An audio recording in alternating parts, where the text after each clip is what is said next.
Okay.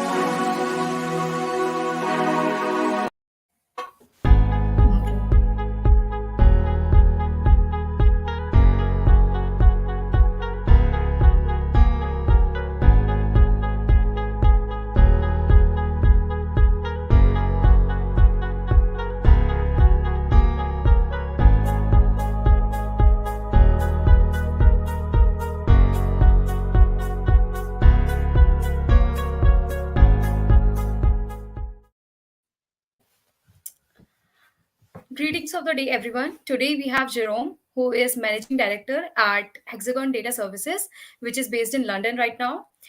They are a Microsoft partner and provide innovative solutions of data analytics, dashboard, and data audit. Now let's gain some knowledge about data lakes, SQL Server, and Data Factory from Jerome. So over to you, Jerome. Thank you. It's great to be with you today. So, without further ado, I'm going to jump into a quick presentation, and then I will take you over a demonstration of Azure Data Factory, which is why people are here today. So, let me share my screen.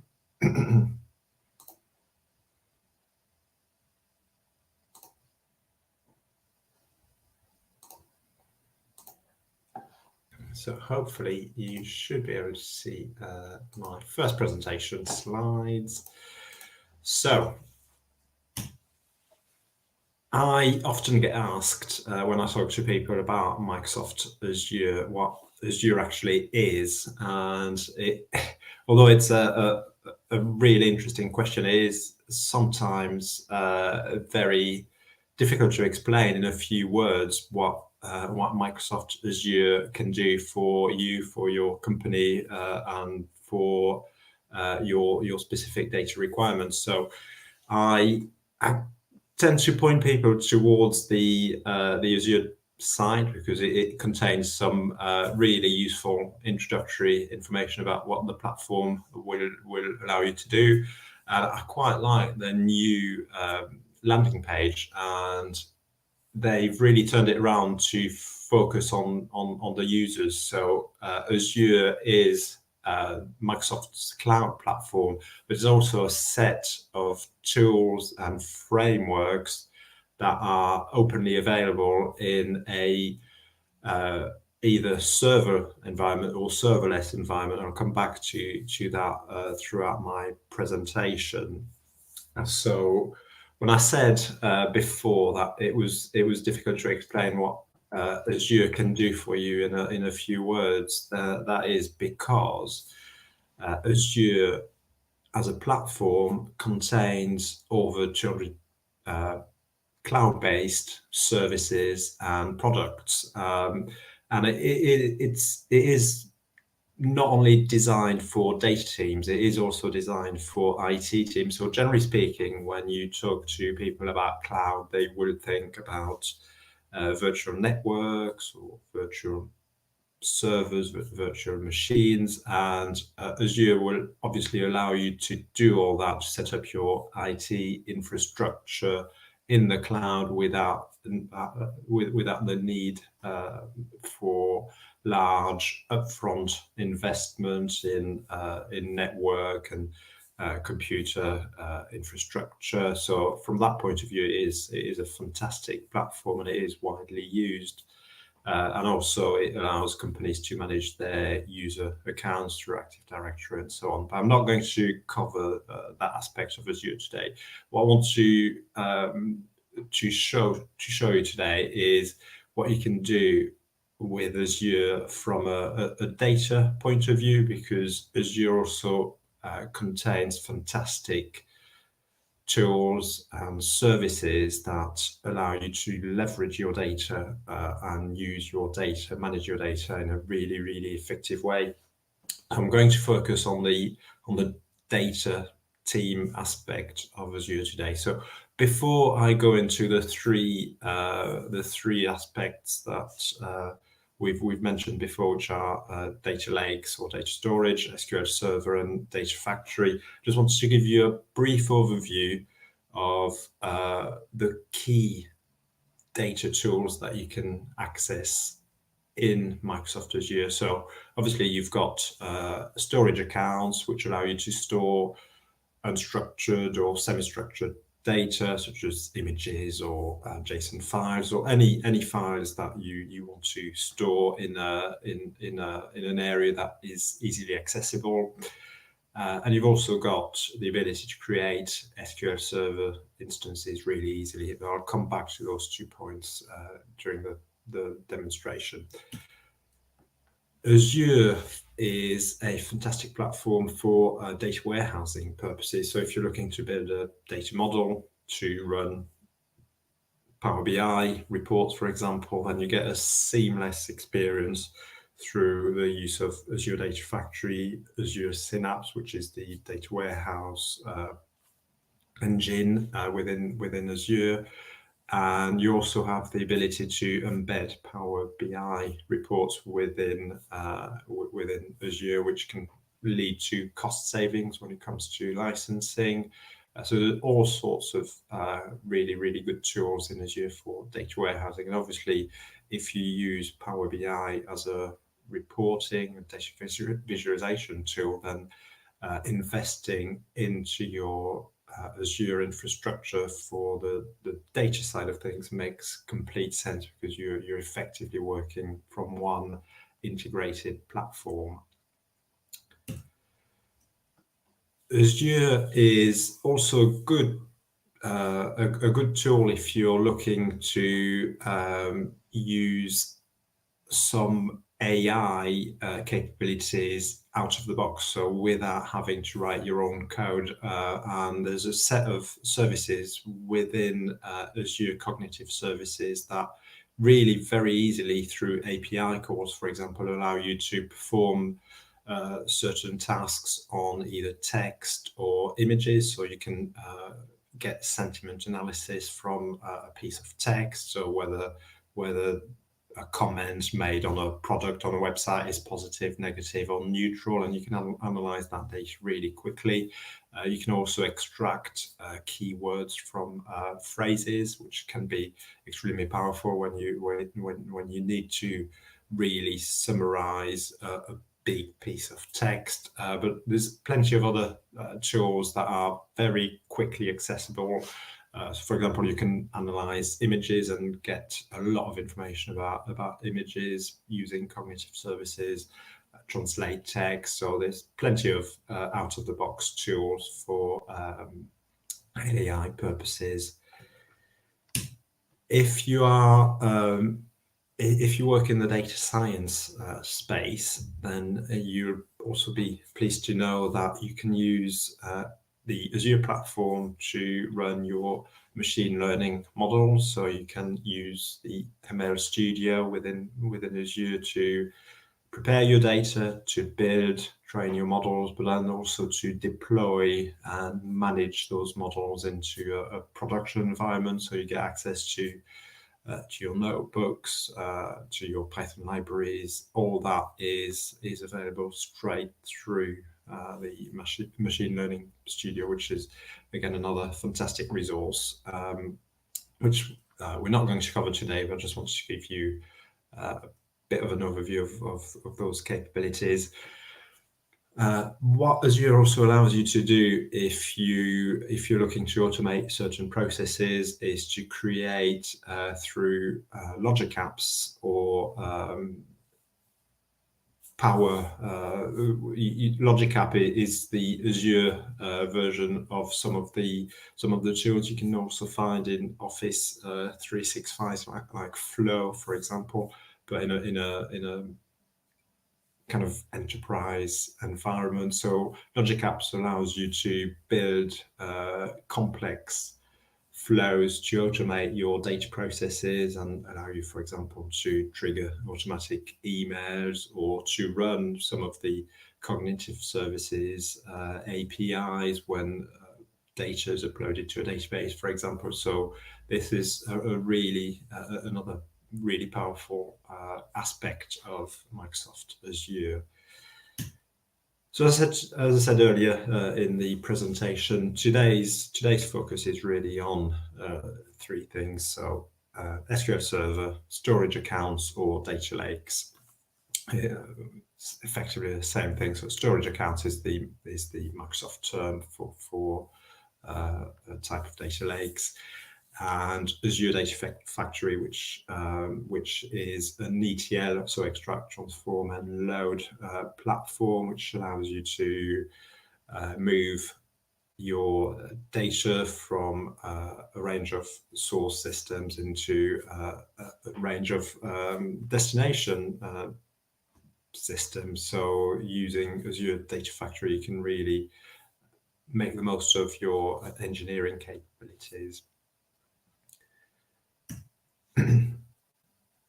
So when you log on to Azure, the first thing you will notice is that the Azure portal is quite well structured. So it is very consistent and very easy to navigate.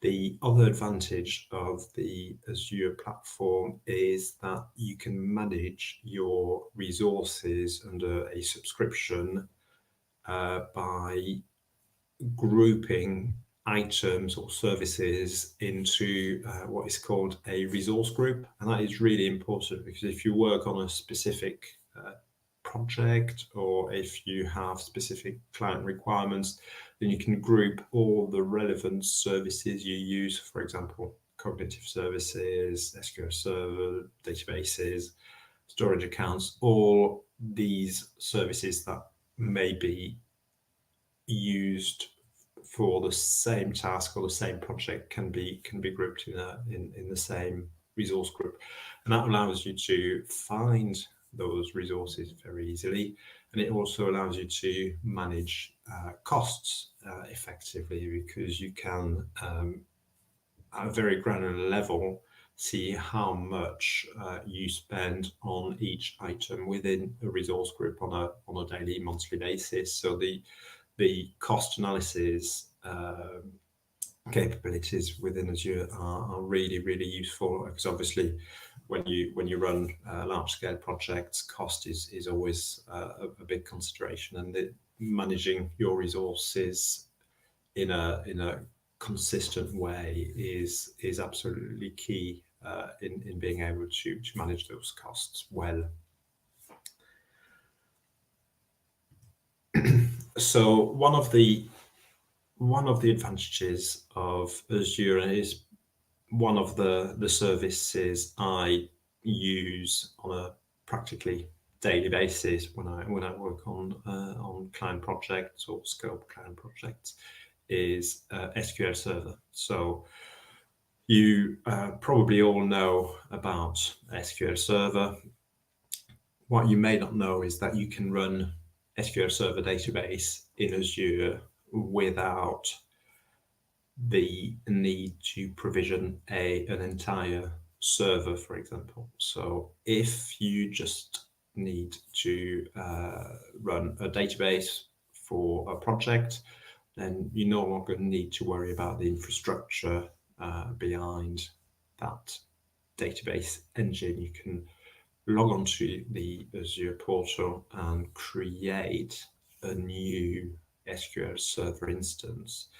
And what that will give you is a URL that you can then access from any locations that you choose to. So you can decide from a security point of view whether you want to make that address accessible to all IP addresses, for example. If it is a database that you want to share, obviously you can manage security and connections through usernames and passwords, but you can also restrict any access to a SQL Server instance in Azure to specific IP addresses using firewall rules, and all that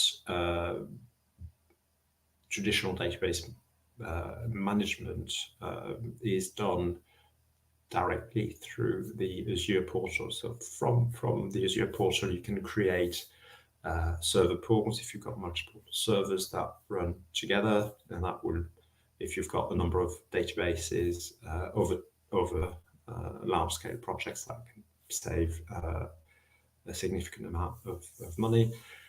You can also create very quickly new databases within an SQL Server instance. So the SQL Server instance itself doesn't contain any databases when you create it, but it gives you the framework, the infrastructure to then add as many databases as you need for your specific use cases. So within a few clicks, once you've set up your SQL Server environment, you can add databases. So this is a database I have created under my SQL Server instance, which we looked at previously.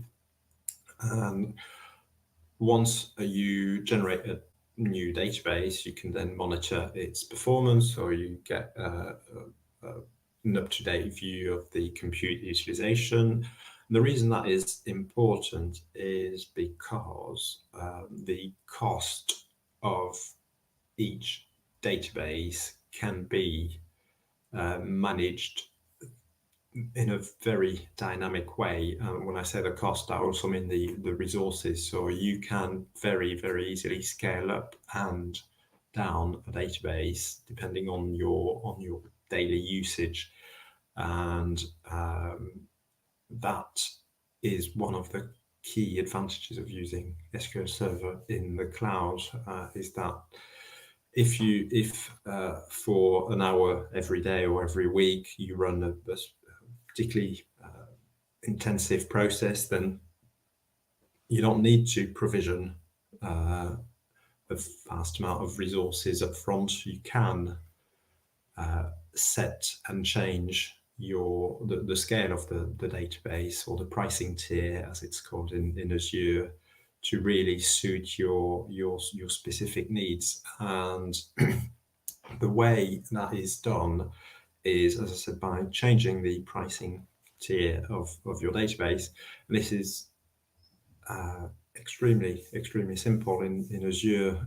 So there's multiple ways you can do this, but the most popular way is to use the DTU model, or data transaction unit model, which allows you to, just using a very simple slider, to scale your database up and down, and you immediately get the sense of the cost, because this particular page will tell you for X number of DTUs what the monthly cost of the database will be. And once you're satisfied that the amount of compute power you require will meet your needs, you can apply those changes, and they will take effect within 2 to 3 minutes. So you can very, very rapidly scale any database in Azure up or down. So from a SQL Server point of view, you can see that you've got here a great framework for your database requirements. Obviously, many of you will be using SQL Server Management Studio, and you'll be pleased to know that you can access your Azure databases through SQL Server Management Studio.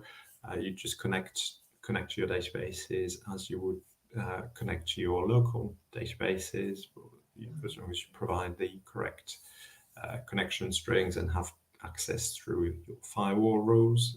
You'll be able to log on to your database using Management Studio.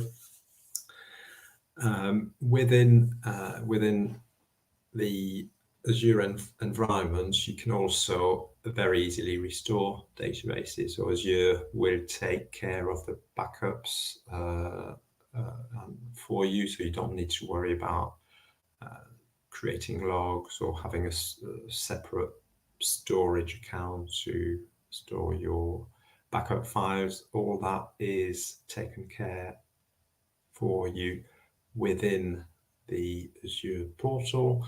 And you can also obviously very easily restore a database from a backup through the user interface. So this was a whistle-stop tour of SQL Server within Azure. So now let's have a look at storage accounts. So storage accounts are really straightforward. So storage accounts or data lakes in Azure are also created in a matter of minutes. You only pay for the data you store, and the cost is relatively low. You're looking at a few cents per gigabyte per month of data you store, so it is very cost effective, and it is also a very responsive way of managing data, because you can create storage accounts in a matter of minutes. You don't need to buy large amounts of SSD drives and connect them to your network. You can literally, within a few clicks, create a new storage account, and within that storage account, you will have the ability then to create containers that can be used to store your files. You can see on this page that there is a reference to blob service. So blob is quite a common word in the kind of Azure environment. It's just it just means a file effectively, and the difference between a blob container and a data lake container, which are both under the Azure storage accounts, is that a blob service container doesn't allow you to create a folder hierarchy, whereas a data lake has the additional capability of having a folder type structure like you would find on your C drive, for example, on your machine. So that is the only difference between a data lake and a blob service, but the structure behind it is exactly the same, and the purpose is also exactly the same. So whether you use a blob service or a data lake, the objective of that storage account is for you to be able to store files, and again, these could be images or JSON files or CSV files that you want to use in data modeling, any types of files you need to save and store in an accessible manner. So talking about accessibility, when you create a storage account, Microsoft will generate a set of access keys for you, and you can use those access keys to programmatically connect to a storage account. So if you're writing a piece of Python code, for example, you can use the Azure libraries to connect to your storage account and use your access keys to authenticate your code against the storage account and download your files. If security is really a major concern, you can also constrain your storage account to being accessible from a specific network or range of IP addresses, or you can set your security parameters quite strictly through the Azure console. This is all manageable in a kind of graphical and user-friendly way. And once you've created an account and that you're satisfied with the security requirements, you can then create within that account one or multiple data containers. And these containers will then allow you to store your files. That it is as simple as that. They're just repositories for files, and within the same storage account, you can have multiple containers. So in the same way as you can have multiple databases within the same SQL Server instance, you can have multiple containers within the same storage account. And that makes it really easy to keep projects separate. So if you've got data that you don't want all your clients to be able to see, but you might have data that relates to one specific client, then you can either create an individual container for that client or an individual storage account. So you've got a lot of flexibility within Azure to manage your security to your specific user requirements.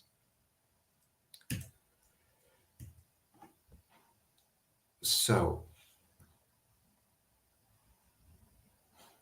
I'm now going to talk about Azure Data Factory. So for this, I am now logged on to one of my Azure Data Factory instances. When you use Data Factory in Azure, you get access to a slightly different portal, which is really dedicated to Data Factory. And there's actually quite a lot going on in that portal.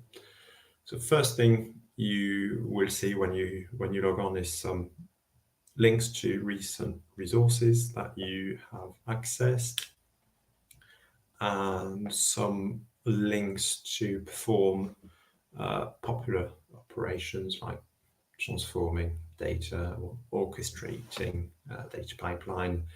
You can also use Data Factory to run SSIS packages in the cloud, so SQL Server Integration Services. If this is a tool that you're familiar with, you can, there is some integration between Data Factory and integration services. Then if you look on the left-hand side here, you will see 4 different icons, and these icons allow you to navigate your way around the Data Factory Studio. So currently we're on the home page. I will come back to the author page in a second. I will start with the bottom link, which is the toolbox or the manage section of Data Factory. And this is where you set up some of the key data infrastructure, if you like, requirements. So if you want to connect to database servers, then this is the place where you would create your connections to databases. So here in this particular example, under the linked services section, I've got live connections to 3 types of databases. So I've got an Azure SQL database. I've got a connection to an on-premises SQL Server database, which is running on an enterprise network. And I also have here a database in Azure, which is a MySQL database. So in addition to being able to create SQL Server database in Azure, you can also run MySQL as a kind of serverless database. If you need to connect to databases that are stored behind a firewall, you can also use what is known as an integration runtime in Azure, and this is a piece of software that is provided by Microsoft that you install on the source server, and it effectively allows you to open a secure port between your Azure Data Factory environment and your on-premises database server. So that is really useful if you run your data infrastructure in a kind of mixed environment where you might have some servers available internally and others in the cloud. Azure Data Factory allows you to store your code in version control, so you can use Git to manage your changes. This particular demonstration Data Factory isn't connected to a Git repository, but that is very much a possibility within Data Factory. And the last thing I wanted to show you on this page is the triggers you can set. So Azure Data Factory allows you to, once you've built a data pipeline, to set certain triggers. So for example, if you want to run a pipeline once a day, overnight, then you can create a trigger and assign that trigger to your pipeline. And this is, I'm now going to move on to the monitor section of the Data Factory portal. And you can see that this is then where you can monitor the pipelines that have run. So Azure will tell you, you can specify a date range, and you can see your pipelines that have successfully run. You can also see if any is failed, and this is where you would get any relevant error messages. So if a pipeline has failed, Azure Data Factory will tell you which part of the pipelines failed and what the cause of the issue was. You can obviously set this so someone gets alerted if a pipeline fails. So it is extremely well managed in that respect. And obviously this is the key part of Data Factory. So this is where you create your data pipelines for ETL purposes. This is also under the author section where you manage your data sets or data flow. So you can see now that you have access to a new menu.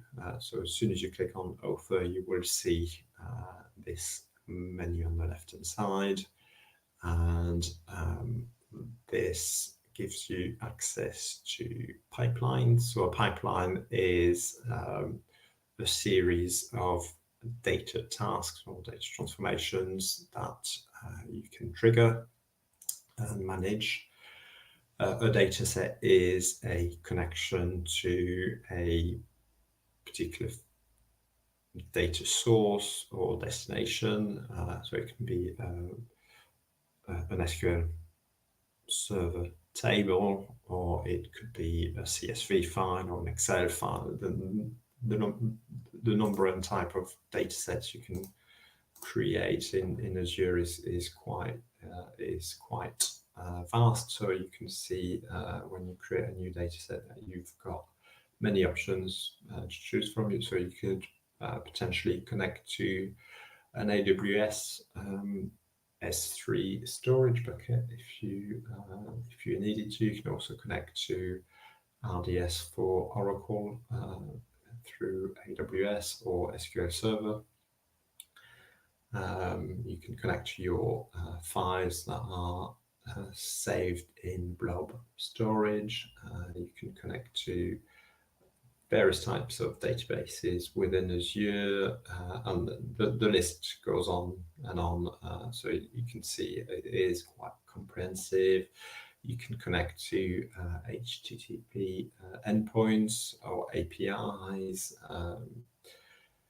So it is the list of connectors is really good in Data Factory, and you will most likely be able to connect to most of the data sources that you need for your data transformation processes.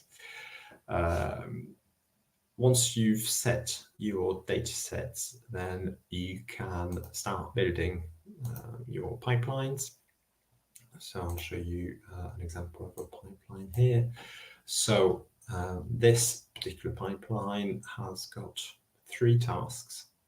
First task in this production pipeline is to run a stored procedure on an SQL Server database that will drop a table for me. So I have created this initial step that will run the stored procedure mentioned here using the linked service of the database that I have connected to my data factory environment. And as you can see now that I have opened a pipeline, I have access to another menu which gives me the ability to add data transformation tasks to my pipeline. So I could potentially pick one of the move and transform tasks, such as copy data task or data flow. We'll come back to the data flow in a minute. But you can also use Data Factory to run things like Azure functions or Databricks notebooks. There are a range of more generic tools that you can integrate within your pipeline, such as a stored procedure, like I've done in this particular case. I could use this. I could use Azure Data Factory to connect to an API and use a web endpoint to retrieve some data. So again, there's quite a lot of tools available within the pipeline. You can run machine learning experiments through Data Factory, and obviously there are a lot of functionalities available within the pipeline. Now,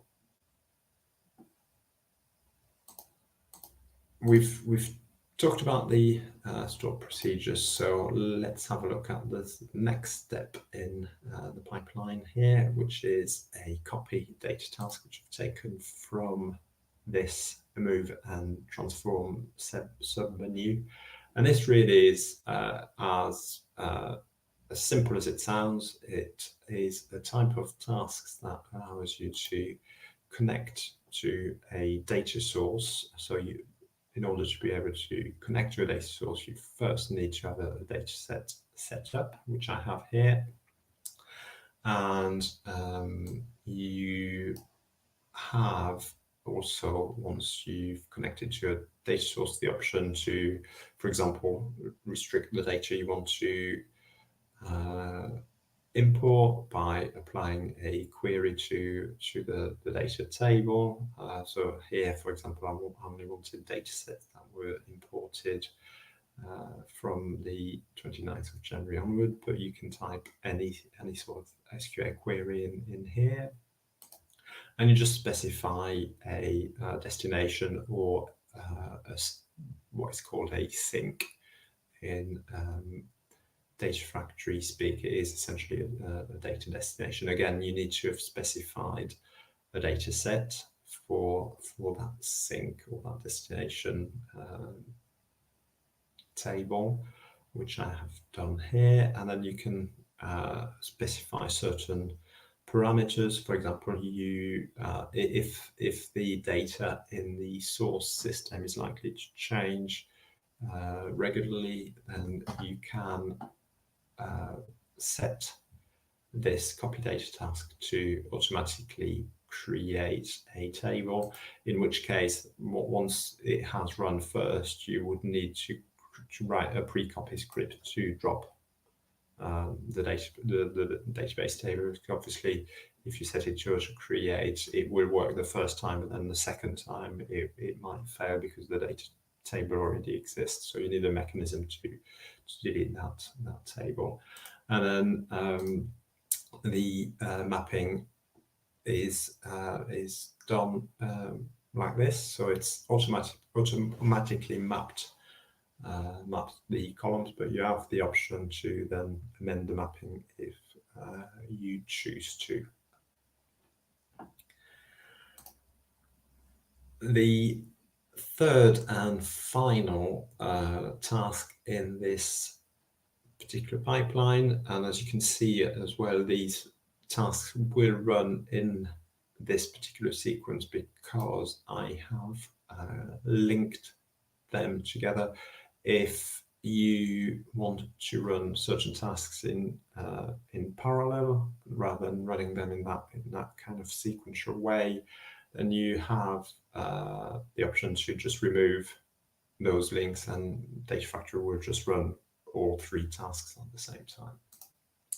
So I'm conscious of time, so very quickly I will show you what a data flow is. So a data flow is a very sophisticated way of transforming data between sources and destinations. So we've seen that we've got the option to use a straightforward copy data task here, but if you want to do something more clever, like creating new keys or selecting specific columns or creating aggregations or generating new columns, then data flows allow you to do all that.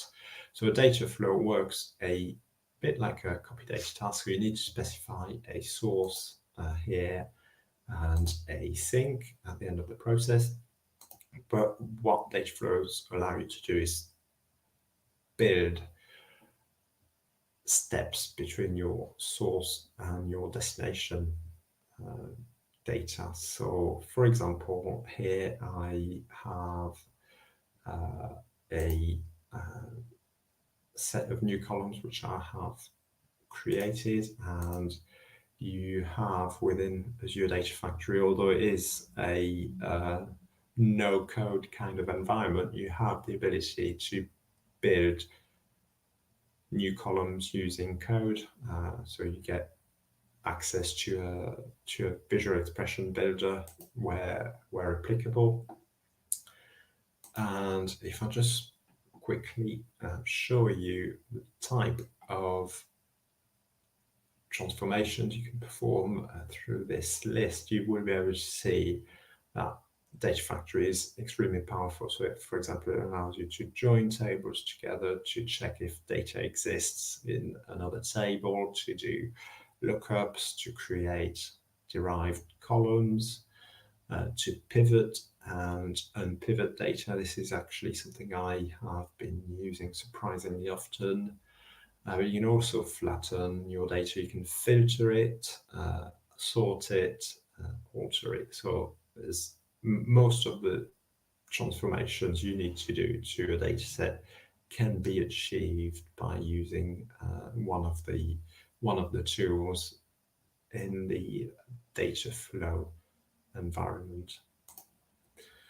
I'll just quickly show you this one, which looks at a slightly different type of structure. So here we've got two different sources that we're connecting together through a lookup task to generate a specific output for a specific data sink.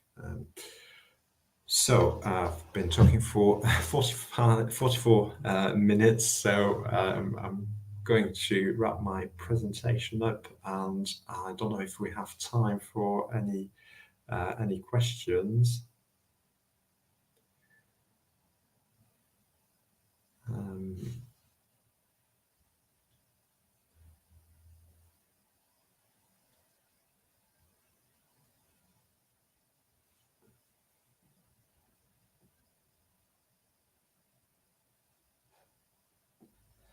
Okay, so I will stop sharing my screen.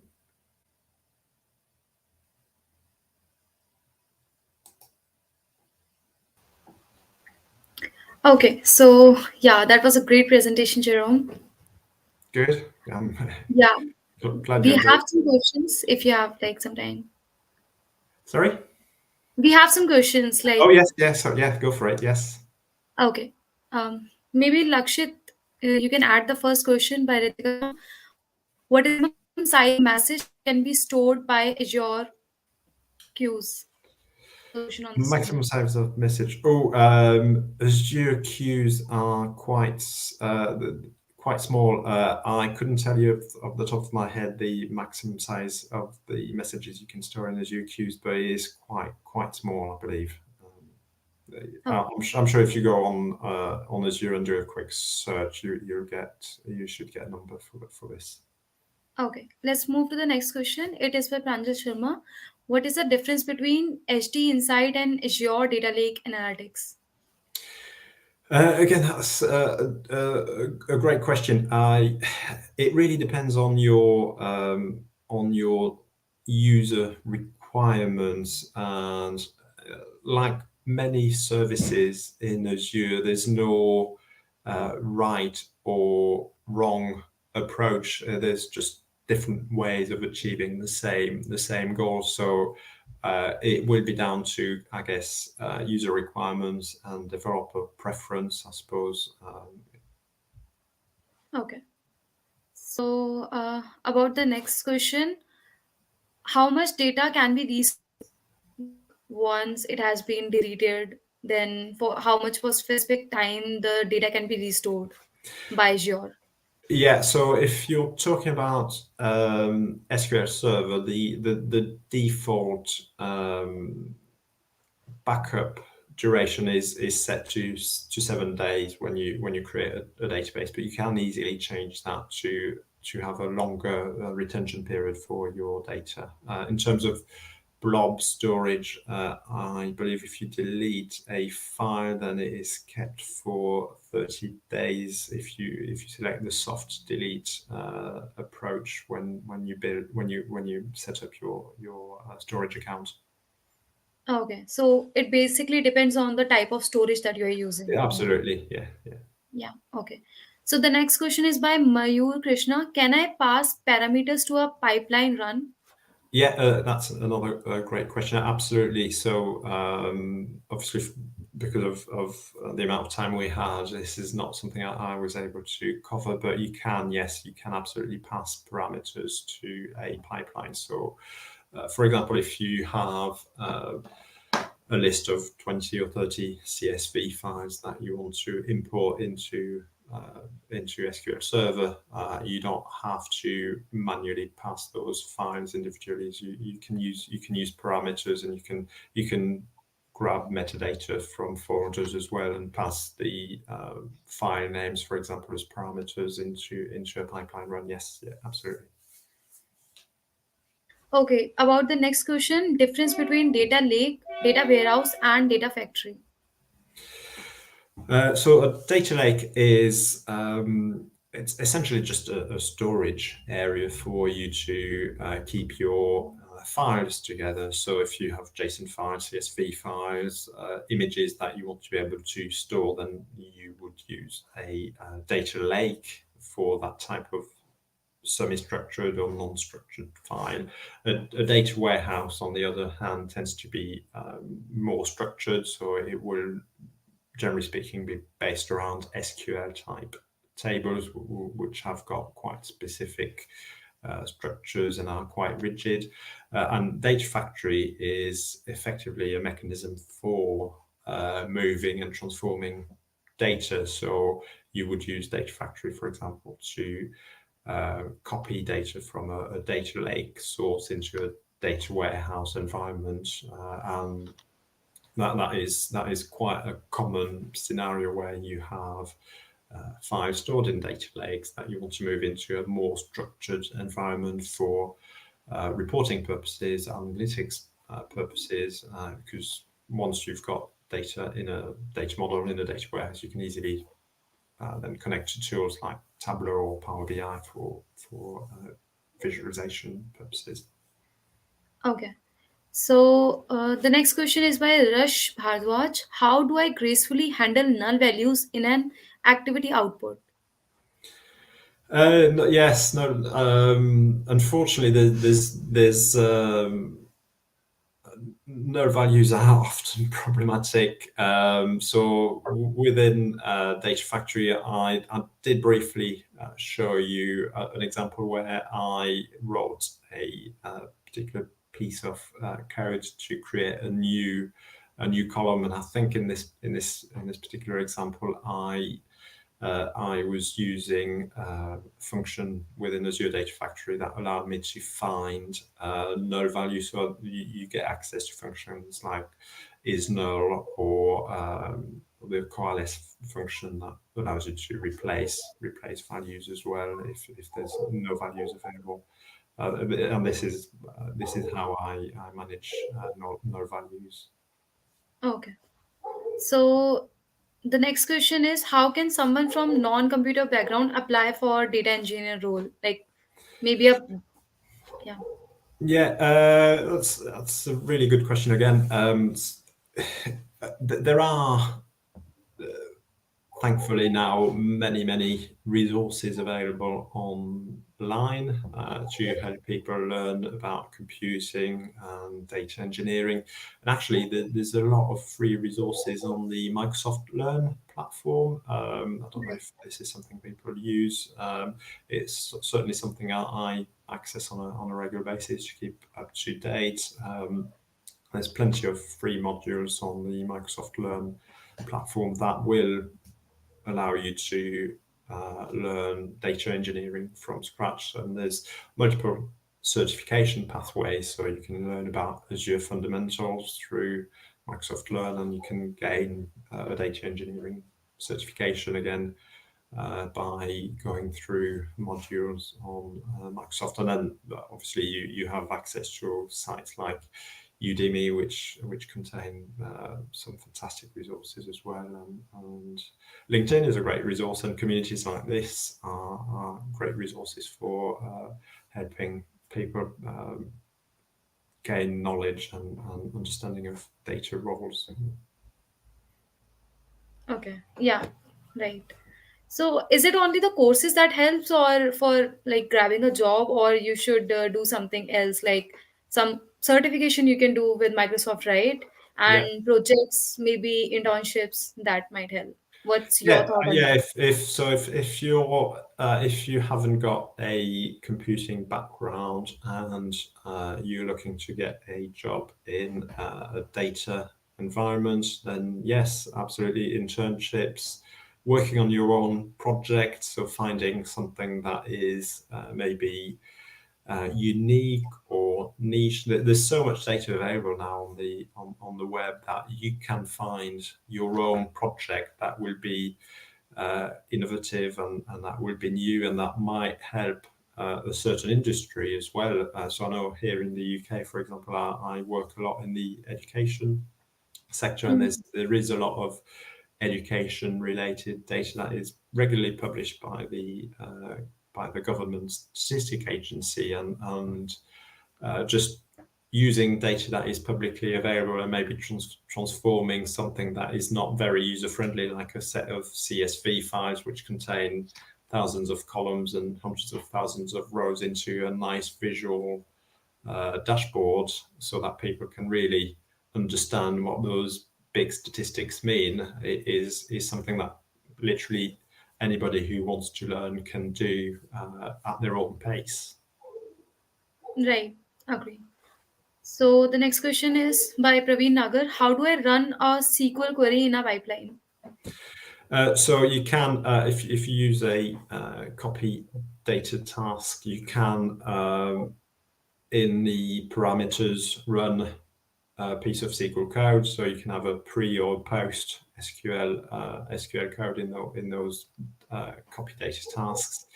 You can run stored procedures as well, which contain SQL queries, or you can create a source that is built from an SQL query. So there are various options within Data Factory that for you to be able to run native SQL queries. Okay. So now we have the last question by Yash Bhardwaj. What has changed from private preview to limited public preview in regard to data flows? Oh, good question. This changes to data flows happen on a regular basis. I am not entirely sure what the latest changes to data flows are that have moved from private preview to limited public preview. Normally when I work on production projects, I tend to use the publicly available tools, because private preview and public preview tools may change over time and may be cancelled at any point as well. Power Query, for example, is within Data Factory, is a set of tools that I've not covered today, which is something else that is important about data flows, but about Data Factory, sorry. But Power Queries, for example, were in preview mode for a long time, and they're now available in public mode. Okay. But So again, I sorry, think Microsoft will keep a log, and if you go on the Azure website, you will be able to see which functionalities are publicly available and which are still in preview mode. okay. So that those were all the questions by the Right. audience, and that was a great session with you, Jerome. I hope Glad you we enjoyed do, it. yeah, that to join. Okay, thank you. Thank you. Thanks. Speak to you soon. Thank you. Bye. Yeah, bye.